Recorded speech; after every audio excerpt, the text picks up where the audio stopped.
just to like pivot away from the season at hand, a little bit of a view into the future, because we do have some more college football playoff expansion meetings coming up in the near future.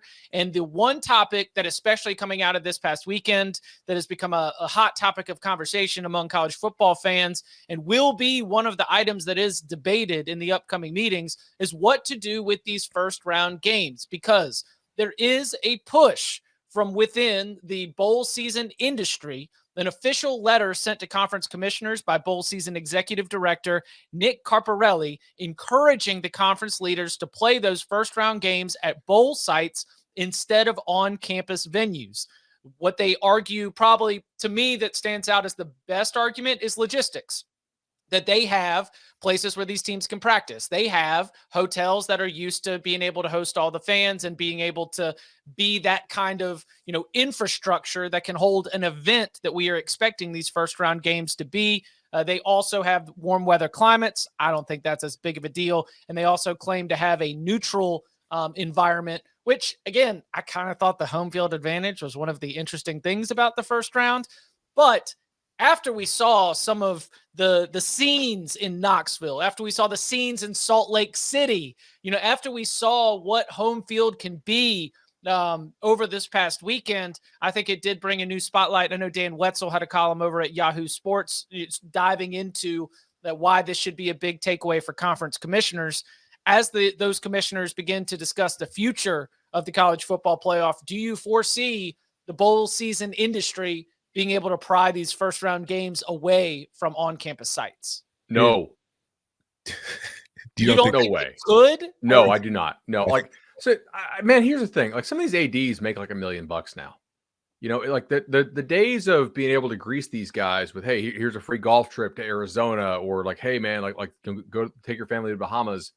I'm not saying you still can't try that, but it's a different world back when ADs used to make like 200. And that was a much, much bigger deal, to get something that's worth a couple grand. When you're making that million range, it's harder to buy somebody off. And now, like, these schools make so much money.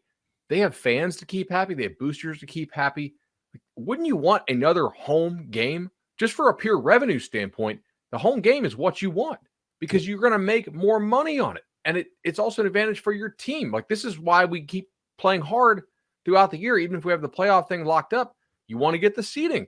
You want to get home field. I think not only will they not get the first round games at the bowls, I think there's some chance that the quality of games we had this weekend at Utah, at Tennessee, at TCU, with all those field stormings, I think there's some shot we actually get all of this stuff, except for the championship game, eventually on home fields, because they don't need the bowls. Why do we need these guys? Just because you're greasing them? Stop it. Like, you're making so much money now. Logistics?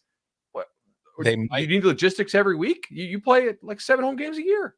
I don't want to burst your bubble. They might not be bowls, but they'll be neutral sites. I don't know. Big Ten basketball. Wait, you think the first round games will be neutral sites? Yeah.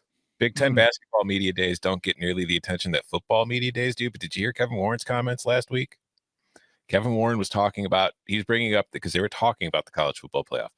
And he was mentioning about how they're trying to figure out the logistics for like a Big Ten team. If they have to host a first round game, they're looking for neutral site venues that are closer, because they're concerned about playing in the weather in December in a lot of these Big Ten campuses. They're worried about fans having to sit outside for these games. They want to play them. Like if Minnesota were to host a playoff game, they would move it to the Viking Stadium.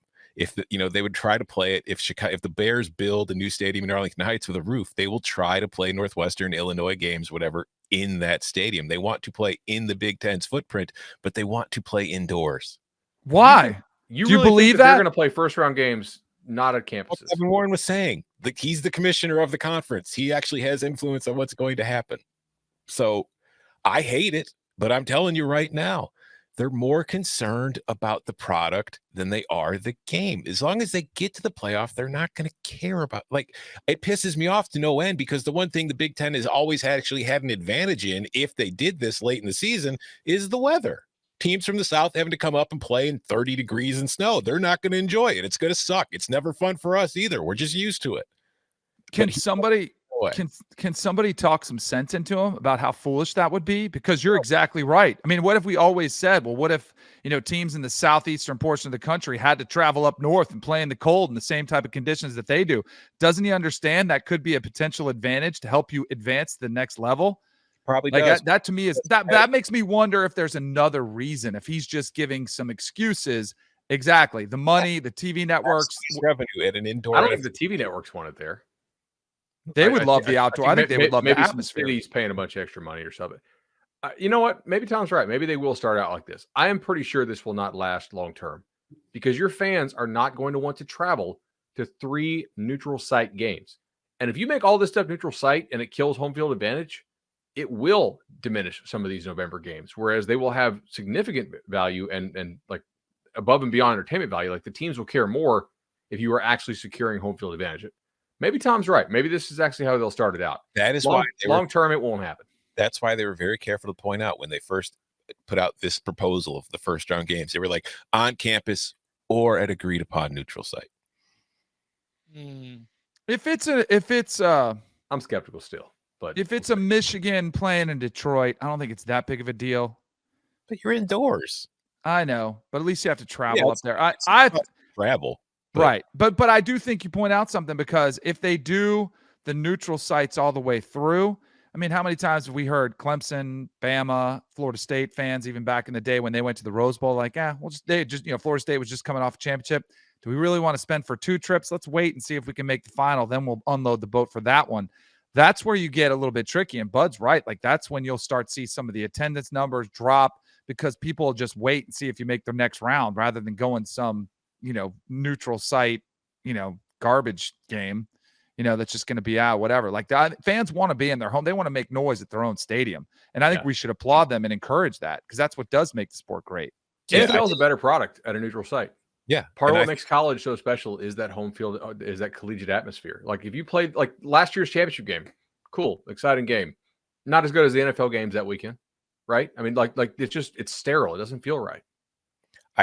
Ideally, I think that the earliest you should play a neutral site game in the playoff is the semis. And even then, I would probably just wait to the title game. Because, I mean, that's what the NFL does. And if you're trying so hard to be the NFL, they all play their games at home until the Super Bowl.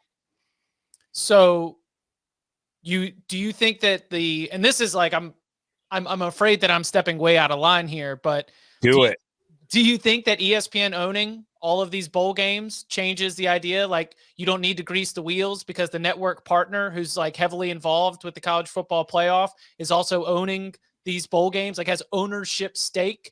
Like, it's not quite the old world where these different places, like the way that ESPN has bought up bowls, like slowly but surely over the last 10 years, does give them interest in trying to raise the level of those bowl games. But to counter, sorry, Tom, go ahead. No, I was going to say, if you force places to bid on the ability to host games, that's generating revenue. So ESPN will say goodbye to some of the bowls if it has to, fill them with other content. But as far as the college football playoff is concerned, if we can increase the revenue for us and for the schools, that's what they're probably going to do.